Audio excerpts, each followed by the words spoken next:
Aujourd'hui se termine la semaine de prière pour l'unité des chrétiens. Attendez, voilà. Une démarche que... Vous m'entendez bien ou pas? Oui, ça va. Une démarche que je trouve toujours douce amère. Pourtant, je suis une convaincue. Elle est douce. Douce parce qu'elle fait écho à l'appel du Christ à s'aimer les uns les autres pour que son nom rayonne. Cette démarche de rapprochement est douce aussi parce qu'elle nous rappelle que nous faisons partie d'un même corps et d'un même peuple. Elle est douce enfin parce qu'elle nous appelle à surmonter nos divisions pour faire place à celui qui nous unit, notre Sauveur, notre Seigneur Jésus-Christ. Et quel éclat, quelle joie lorsque, chez quelqu'un dont la foi ne s'exprime vraiment pas comme la mienne, je vois indubitablement l'Esprit du Christ qui rayonne.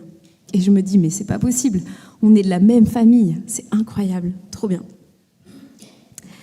Et en même temps, cette démarche n'est pas si simple à vivre, parce qu'elle demande des efforts pour comprendre l'autre, au-delà des préjugés, au-delà des habitudes, au-delà des préférences, avec parfois des différences qui sont tellement contradictoires qu'elles paraissent impossibles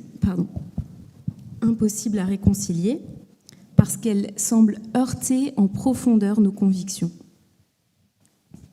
Alors que peut-être que pour vous ce matin, l'œcuménisme, qui regroupe les initiatives de rapprochement des chrétiens au-delà des différentes traditions, peut-être que pour vous, ce n'est pas une priorité, parce que ça ne vous intéresse pas trop, parce que vous n'avez pas le temps, parce qu'il y a déjà beaucoup de choses à faire dans l'Église, ou par conviction. Pourquoi aller se frotter à des gens si différents dont la foi ne paraît pas toujours très catholique? Merci. Pourtant, dès qu'on fréquente une communauté, dès qu'on fréquente un groupe, on vit cette tension de rapprochement, distanciation, voire opposition. C'est un tiraillement constant dès qu'on est en groupe. Dans le meilleur des cas, il est léger, mais il est parfois insupportable. Insupportable. À moins d'entrer dans le confort d'une secte dirigée par la pensée unique, ce que je vous conseille peu, forcément, dès qu'on est avec d'autres, il y a des différences, des différends, des désaccords. Alors au sein des chrétiens, des protestants, des évangéliques, au sein d'une ville, et bien sûr au sein d'une église locale comme la nôtre, différences et désaccords se retrouvent, sont incontournables malheureusement, provoquant des tiraillements. Et un des textes proposés pour la méditation aujourd'hui, dans la première lettre de Paul aux Corinthiens, se concentre déjà sur le niveau de base, sans parler de ceux qui vraiment sont très différents de nous dans leur façon de vivre leur foi, juste ceux qui sont à côté de nous dans les rangs de l'Église. Donc si vous êtes là, vous êtes concernés. Donc je lirai la première lettre de Paul aux Corinthiens, dans le premier chapitre, les versets 10 à 17.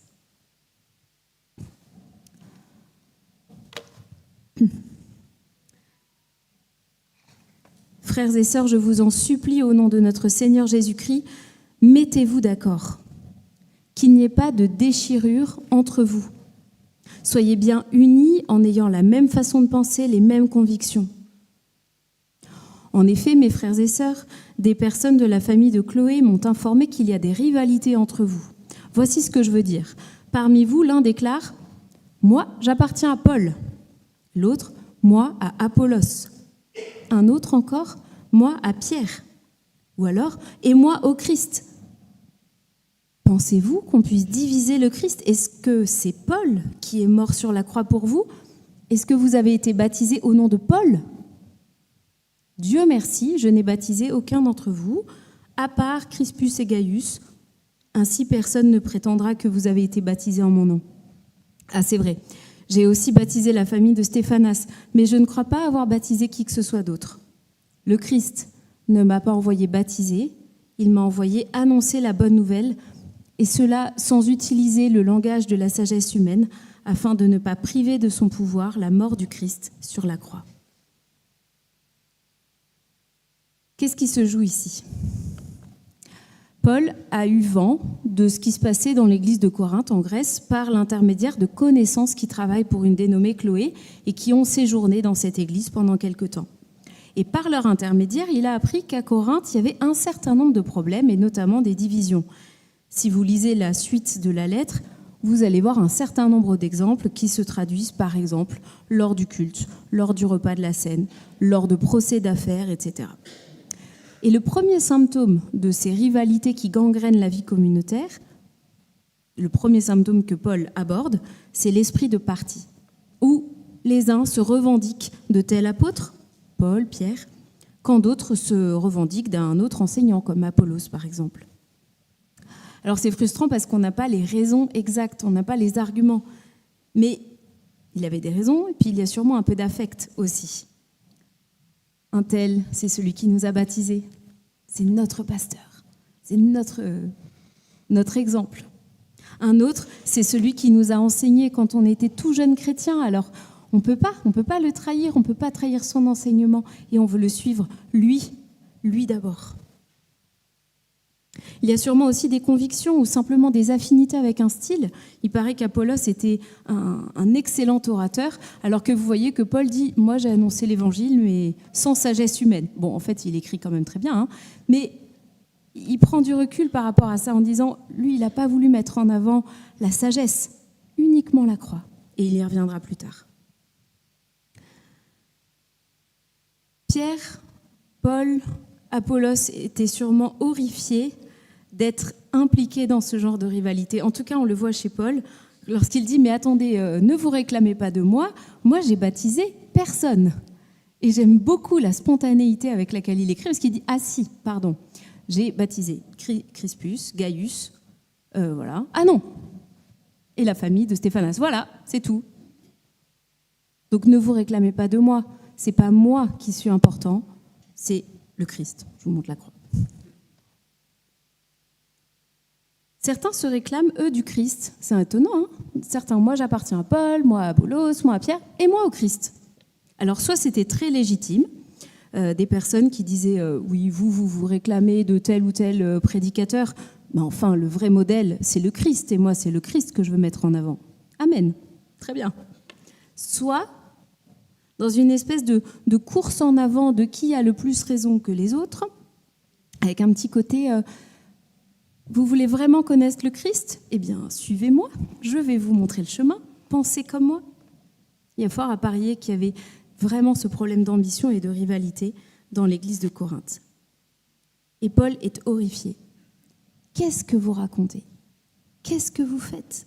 Je pense qu'il s'est arraché les cheveux. Hein. Il y reviendra, mais déjà là, il dénonce par l'absurde, vraiment par l'absurde, la folie de se laisser fasciner par une personne qui n'a rien de comparable avec le Christ. Le Christ, c'est Dieu devenu homme, enraciné dans notre humanité pour nous ramener jusqu'à Dieu. C'est lui qui a donné sa vie pour nous donner la chance de nous réconcilier avec Dieu et d'être transformés par son esprit de vie, d'amour et de vérité, au point que Jésus dit que lorsque nous sommes reconnectés avec Dieu, nous devenons presque des nouvelles personnes. C'est comme si on naissait à nouveau. Autrement dit, Jésus nous offre une nouvelle vie, illuminée par l'amour de Dieu. Comment mettre sur le même plan Jésus-Christ et un prédicateur, aussi talentueux soit-il ? C'est pas possible. Paul pointe ici les dangers de l'attachement excessif à des maîtres, des mentors, des chefs de file, des pasteurs, des auteurs, des youtubeurs, mais si, il pointe ça aussi, pas seulement. Et parfois plus diffus, l'attachement à des mouvements spirituels ou à des tendances théologiques. Vous savez, quand on ne jure plus que par une personne ou par une façon de voir les choses, une grille de lecture. Et ça, c'est pas que dans l'Église. L'image que je vous ai mise, c'est un extrait du film Gourou qui reprend les dérives de certains maîtres à penser. Donc, à l'époque de Paul, comme à la nôtre, l'attachement excessif, c'est un vrai danger. Alors après, c'est normal d'être attaché à certaines personnes qui nous ont profondément marqués ou dont on est proche. C'est normal aussi d'avoir des tendances différentes, d'avoir des façons de voir les choses différentes, surtout que l'Église, c'est un brassage incroyable, assez rare d'ailleurs dans notre société. Prenez l'Église de Corinthe, à l'époque de Paul, il y a ensemble des esclaves et des maîtres qui louent Dieu ensemble. Ça déjà, c'est complètement inédit. Il y a des chrétiens d'arrière-plan juif, monothéistes, et des chrétiens d'arrière-plan polythéistes. Ça aussi, c'est inédit.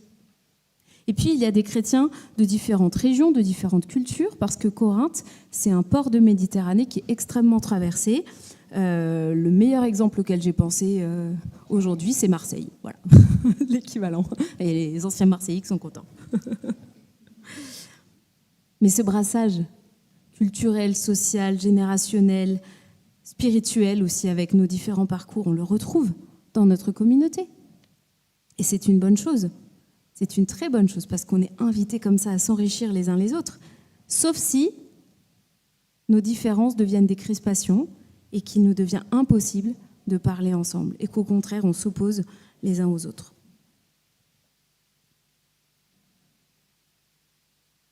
Il y a un biais qui n'est pas évoqué par Paul, mais qui me semble sous-jacent dans ce qui se passe à Corinthe et qui peut se passer évidemment encore à notre époque, c'est que nos motivations ne sont pas toujours très louables. On se réclame d'un tel ou d'un tel, mais en fait, ce qu'il y a derrière, c'est le besoin d'avoir raison, le besoin de contrôler, le besoin d'encadrer avec quelque chose de bien clair, ou l'envie de se démarquer, de ne pas être comme les autres, de provoquer. Vous êtes comme ça, mais moi, non, moi je ne vais pas vous suivre. Moi, je suis différent. Et puis, il y a un aspect de l'Église qui est non négligeable et qui ne facilite pas les choses, c'est qu'on est beaucoup dans l'affect. Et c'est normal. Déjà parce qu'on est une communauté faite de relations, on est les uns avec les autres. Donc forcément, ça touche l'affect. Mais aussi au niveau des convictions. Si Dieu est notre espoir, notre moteur, notre paix, ça devient très personnel quand on parle de Dieu.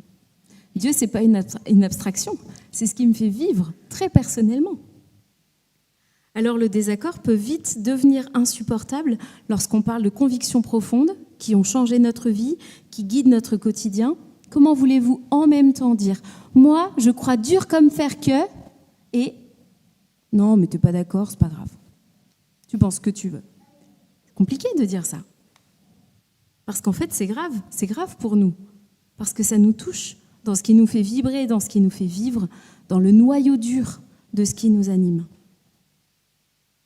Ainsi, le désaccord en Église est particulièrement difficile à gérer, un petit peu comme en famille d'ailleurs.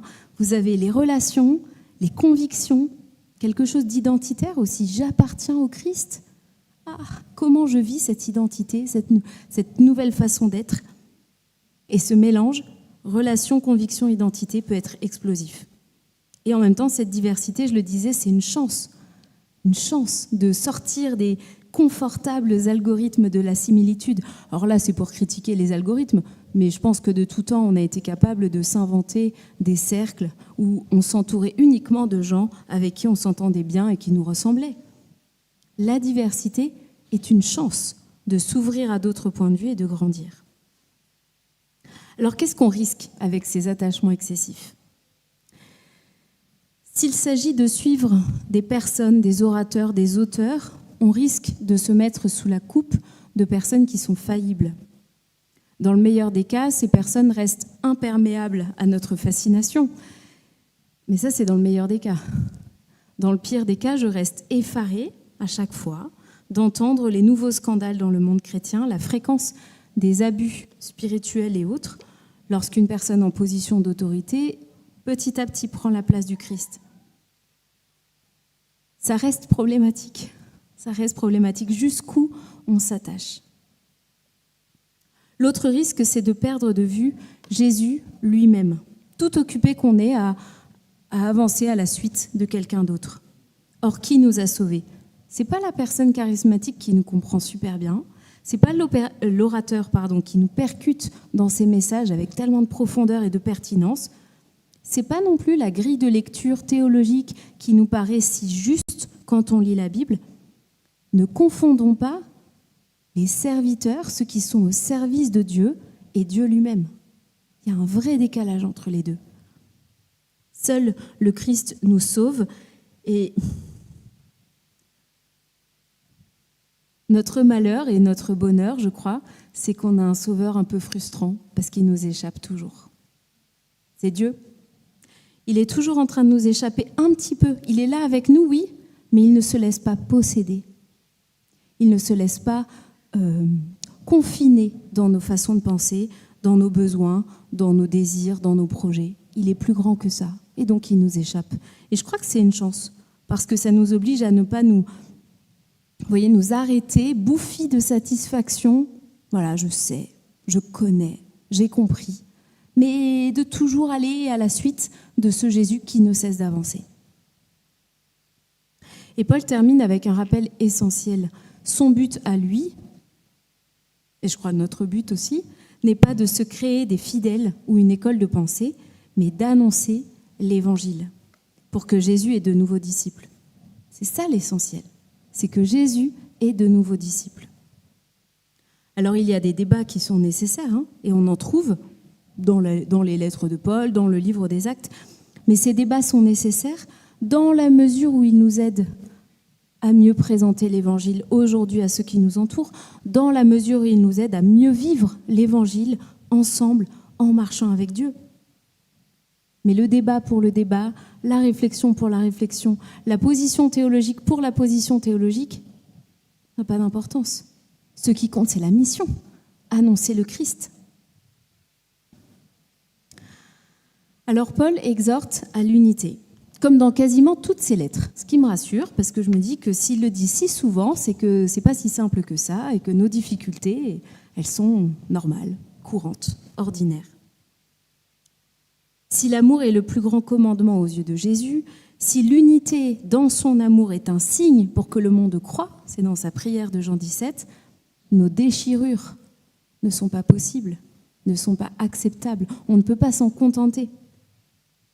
Alors Paul appelle à former un tout avec une même façon de penser.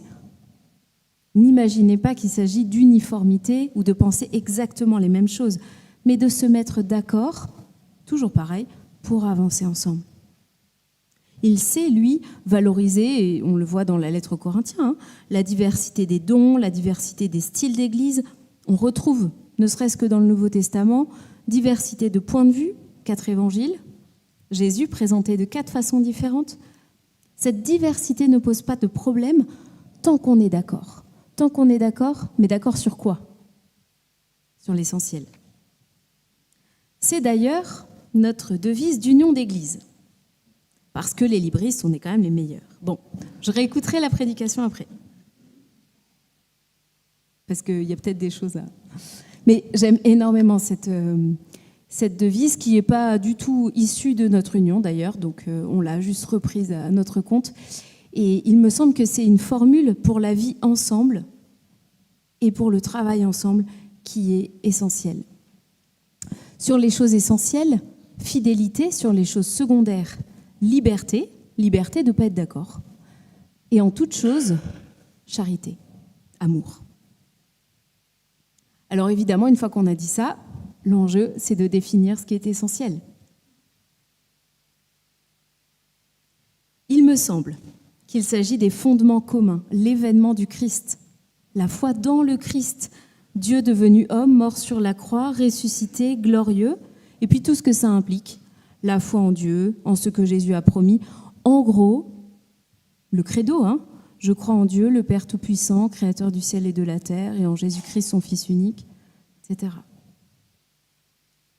Des fondements communs, un objectif commun, le règne de Dieu, la volonté de Dieu, une attente commune, le retour du Christ en gloire, et puis un chemin commun, le Christ, notre chemin.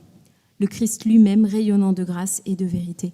C'est toujours le Christ au centre et au-dessus.